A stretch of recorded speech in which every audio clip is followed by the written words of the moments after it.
Media coordinator गरिरहेको विगत लामो समयदेखि चाहिँ यहाँ यो भाडाको घरमा बस्नुहुन्छ उहाँहरू है।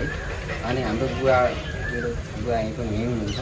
अनि भाडा उहाँ चाहिँ एकचोटि पहिला एउटा ठाउँमा काम गर्नुहुन्थ्यो, काम गर्दाखेरि त्यहाँबाट पनि उहाँलाई निकालियो। त्यसपछि उहाँले चाहिँ आफ्नो आम्दानीको स्रोत जिरो भइसकेपछि हाम्रो बुवाहरूले प्रत्येक दिन कति हुन्छ के हुन्छ खाद्यान्न सहयोग गर्दै उहाँलाई अहिलेसम्म यहाँ चाहिँ पाल्नु भएको छ है।